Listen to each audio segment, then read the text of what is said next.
So ఇప్పుడు మనకి ఈ అక్కడక్కడ ఫ్రూట్స్ పడుతున్నాయండి. సో ఒకసారి ఇది చూద్దాం రండి.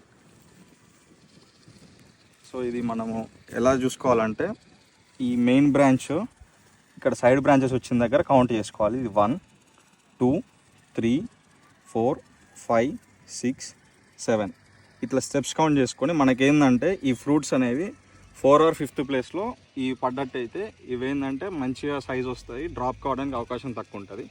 ఈ ముందర పడ్డ పిందెలు ఏంటంటే తొందరగా డ్రాప్ అవుతాయి. సో మనకి ఈ 4th ప్లేస్లో ఇది వచ్చిందండి. సో ఇక్కడ మీరు చూసుకుంటే 1 2 3 4 ఓకే 5th ప్లేస్లో వచ్చింది. సో ఇక్కడ నుంచి మనకి పైన పడ్డ కాయలు ఏంటంటే మంచి సైజ్ వస్తాయి, దాంతోపాటు డ్రాప్ అవ్వడానికి అవకాశం తక్కువ ఉంది. ఇక్కడ ముందర పడ్డ పిందెలు ఏంటంటే తొందరగా డ్రాప్ అవ్వడానికి అవకాశం ఉంది. సో ప్రస్తుతానికైతే ఇప్పుడే ఒక 2 పిందెలే పడ్డాయి మన తీగకి. సో ఇది స్ప్రెడ్ అవుతా ఉంటే ఆ పిందెలు కూడా అలానే వస్తూ ఉంటాయండి. సో ఇంకొక మొక్కకి చూద్దామండి మనకి ఫ్రూట్ అనేది ఎక్కడ పడిందో. సో నేను పట్టుకుంది ఇప్పుడు మెయిన్ బ్రాంచ్. సో ఇది 1 ఇది 2 3 4 4th దగ్గర మనకి ఇది ఫీమేల్ ఫ్లవర్ పడిందండి, ఇది ఫ్రూట్ అయింది.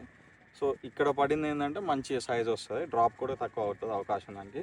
సో ఇక్కడ నుంచి ఎవ్రీ ఇట్లా సైడ్ బ్రాంచ్ ఉన్న దగ్గర ఖచ్చితంగా ఒక ఫ్లవర్ వస్తుంది.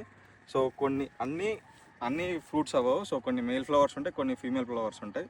సో మనకి ఫీమేల్ ఫ్లవర్స్ అనేవి ఫ్రూట్స్ అవుతాయండి. సో ఇప్పుడు ప్రజెంట్ అయితే ఈ తీగకి ఒకటే పిందె పడింది. సో ఇది తీగ స్ప్రెడ్ అవుతూ ఉంటే ఇంకొన్ని పిందెలు పడుతూ ఉంటాయండి.